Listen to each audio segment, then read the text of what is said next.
Hi students, welcome to IK Academy. இந்த வீடியோவில் நம்ம என்ன பார்க்க போகிறோம் அப்படின்னு பார்த்தீங்கன்னா டிஎன்பிசி ஏஇ 2026க்கான நோட்டிஃபிகேஷன் எப்போ வரும், எக்ஸாம் 4 மாதத்தில் வந்துருமா, ரியாலிட்டி என்ன, அதே மாதிரி சிவில், இசிஇ, ட்ரிபிள் மெக்கானிக்கல் இவங்க எல்லாருக்குமே வேக்கன்சி வருமா, இதில் யார் ஹீரோ ஆக போகிறா, ஆப்பர்ச்சுனிட்டி என்னெல்லாம் இருக்குது அப்படிங்கிறது தான் இந்த வீடியோ நம்ம தெளிவாக பார்க்க போகிறோம். ஓகேவா? ஸோ ஃபஸ்ட் நம்ம சேனலை பார்த்தீங்கன்னா மறக்காமல் சப்ஸ்கிரைப் பண்ணிக்கோங்க, வீடியோ லைக் பண்ணுங்கள், கமெண்ட் பண்ணுங்கள், அதுக்கு ஷேர் பண்ணுங்கள். அதே மாதிரி இந்த டிஎன்பிசி ஏஇக்கு சிவில், இசி, ட்ரிபிள் மெக்கானிக்கல் எல்லாத்துக்குமே நம்ம அகாடமியில் கோர்சஸ் போயிட்டுருக்கு. So online test batch, online class material எல்லாமே கொடுக்குறோம். ஜாயின் பண்ணணுன்னா 7708197281 இந்த நம்பருக்கு காண்டாக்ட் பண்ணி நீங்கள் டீட்டெயில் கேட்டுக்கோங்க. காண்டாக்ட் நம்பர் டிஸ்கிரிப்ஷனில் இருக்கும், பாருங்கள். ஓகேவா? அந்த நம்பர் காண்டாக்ட் பண்ணி கேட்டுக்கோங்க. இப்போ வாங்க வீடியோக்குள்ளே போயிடலாம். ஆக்சுவலாக டிஎன்பிசி ரிலீஸ் பண்ண ஆனுவல் பேனரில் மே 20 கரெக்டாக மே 20 டிஎன்பிசி ஏஇக்கான நோட்டிஃபிகேஷன் வரும்னு சொல்லியிருந்தாங்க. கம்பைன்டு டெக்னிக்கல் சர்வீசஸில் நான் டெக்னிக்கல் போஸ்ட் அப்படின்னு சொல்லிட்டு அந்த மே 20 இதுக்கான நோட்டிஃபிகேஷன் வரும்னு சொல்லியிருக்காங்க. எக்ஸாம் எப்போனா ஆகஸ்ட் 3 சொல்லியிருக்காங்க. நல்லா யோசிச்சு பாருங்கள். இப்போயே நம்ம மார்ச் எண்டில் இருக்கோம். ஸோ இந்த மார்ச் வந்து நீங்கள் கணக்கே பண்ண முடியாது. இந்த மாதத்தில் இன்னும் 2-3 நாள் தான் இருக்குது. ஓகேவா? அப்போ பார்த்தீங்கன்னா ஏப்ரல் மாதம் ஃபுல்லாக இருக்குது, மே ஃபுல்லாக இருக்குது, ஜூன் ஃபுல்லாக இருக்குது, ஜூலை ஃபுல்லாக இருக்குது, ஆகஸ்ட் 3 எக்ஸாமு, ஆகஸ்ட் ஸ்டார்டிங்லேயே எக்ஸாமு. அப்போது 4 மாதம் மட்டும்தான் கையில் நமக்கு இருக்குது. எதுக்கு? இந்த டிஎன்பிசி ஏஇக்கு. இந்த 2026 டிஎன்பிசி ஏஇ பாஸ் பண்ணணும்னு நினைக்கிற அத்தனை பேருக்கு சொல்லிக்கிறேன். இந்த வீடியோ நீங்கள் பார்த்துட்டு இருந்தீங்க அப்படின்னா 4 மாதம் தான் கையில் இருக்குது, 120 நாள்.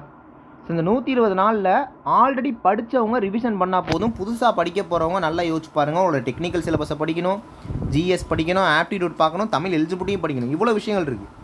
இவ்வளோ விஷயங்களை நீங்கள் 4 மாதத்தில் பண்ணணுங்கிறதே ஒரு டாஸ்க்கு, ஒரு கஷ்டமான டாஸ்க் தான். இப்போயும் நீங்கள் நோட்டிஃபிகேஷன் வந்தோன்னே படிக்கலாம், டைம் வந்து அதாவது பொறுமையாக படிச்சுக்கலாம் அப்படின்னு சொல்லி டைம் வேஸ்ட் பண்ணிட்டு இருந்தீங்க அப்படின்னா ரொம்ப சிக்கலாகி போயிடும். ஏன்னா மே 20 நோட்டிஃபிகேஷன் வந்துச்சு அப்படின்னா அடுத்த எக்ஸாமுக்கு 2.5 மாதம் தான் கையில் இருக்குது. ஓகேவா? ஸோ ஜூனு, ஜூலை அவ்வளோதான் இருக்குது, 2.5 மாதம் தான் கையில் இருக்குது. அப்படிங்கிறப்ப தயவுசெய்து இப்போலேருந்தே படிங்க. எல்லாருமே கேட்குற அடுத்த கேள்வி, சார் இப்போ சிவில்னால் நிறையா வேகன்சி வரும் சார், இசிஇ, ட்ரிபிள் மெக்கானிக்கல் இதுக்கெல்லாம் வேகன்சி வருமா, ஒரு 10 வேகன்சி 20 வேகன்சி வந்தால் நாங்கள் என்ன பண்ணுறது அப்படின்னு கேட்குறீங்க. நல்லா யோசிச்சு பாருங்கள். எப்போவுமே ஒரு எக்ஸாமில் வேகன்சி கம்மியாக வந்தால் தான் பாசிட்டிவே. ஏன் சொல்கிறேன்னா, ஒரு 10 வேகன்சி 20 வேகன்சி வருதுன்னு வச்சுக்கோங்களேன், மெஜாரிட்டி பீப்புள் அப்ளை பண்ணவே மாட்டாங்க. மேக்ஸிமம் பார்த்தீங்கன்னா ஒரு 1000 பேர் கூட அப்ளை பண்ணியிருக்க மாட்டாங்க. இந்த மாதிரி 10-20 வேகன்சி வரப்போ நான் சொல்கிறேன். அதில் ஆஸ்பிரண்ட்டாக படிக்கிறவங்க எவ்வளோன்னு பார்த்தீங்கன்னா 100 பேர் தான் இருப்பாங்க. அப்போது வேகன்சி கம்மியாக வரப்போ அதுக்கேற்ற காம்படிஷனும் கம்மியாக தான் இருக்கும். அப்போ ஒரு 100 பேர் அப்ளை பண்ணுற, அதாவது நல்லா படித்து அப்ளை பண்ணுற எக்ஸாமில் ஒரு 20 வேகன்சியை ஃபில் பண்ணுறதுக்கு ஈஸி தானே, அப்படி யோசிங்க. ஓகே? அதே மாதிரி 20 வேகன்சினாலும் 30 வேகன்சினாலும் வேகன்சியை ஃபில் பண்ண போகிறது மனுஷங்க தான், ஏஐ ஒன்றும் கிடையாது. ஓகேவா? இப்போ ஏஐ வந்து நல்லா வளர்ந்துட்டுருக்க டைமில் மனுஷங்க தான் கிளியர் பண்ண போகிறாங்க. அப்படிங்கிறப்ப நீங்கள் அதில் ஒருத்தராக இருந்தால் போதும். அதுக்கு இப்போலேருந்தே படிக்கணும். ஸோ 4 மாதம் இருக்குது.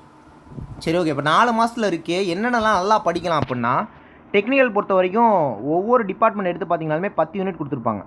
இதில் 10 யூனிட்டையுமே கரைச்சி குடிக்கிற அளவுக்கு நம்மளால் படிக்க முடியாது 4 மாதத்தில். உண்மையை ஒத்துக்கணும், ஃபேக்டை ஒத்துக்கணும்.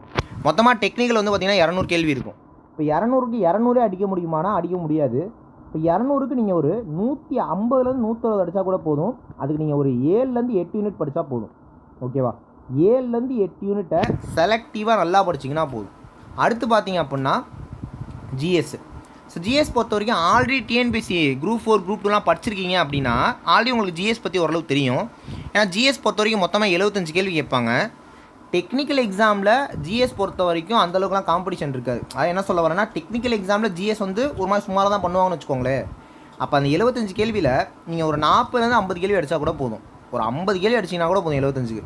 ஸோ 50 அடிக்கிறதுங்க ரொம்ப ஈஸி. இப்போ உதாரணத்துக்கு வந்து பார்த்தீங்கன்னா எக்கனாமிக்கலும் தமிழ்நாடு அட்மினிஸ்ட்ரேஷனும் சேர்த்து ஒரு யூனிட்டாக இருக்கும். ஓகேவா? ஸோ அது வந்து பார்த்தீங்கன்னா ஒரு 20 கேள்விகிட்ட கேட்பாங்கன்னு நினைக்கிறேன். அப்புறம் தமிழ்நாடு ஹிஸ்ட்ரி மட்டும் ஒரு 20 கேள்வி இருக்கும். பாலிட்டி வந்து பார்த்திங்கன்னா ஒரு 15 கேள்வி இருக்கும். நீங்கள் இந்த 3 யூனிட்டை மட்டும் கான்சன்ட்ரேட் பண்ணிங்கனாலே உங்கள் கையில் 55 கேள்வி வருது.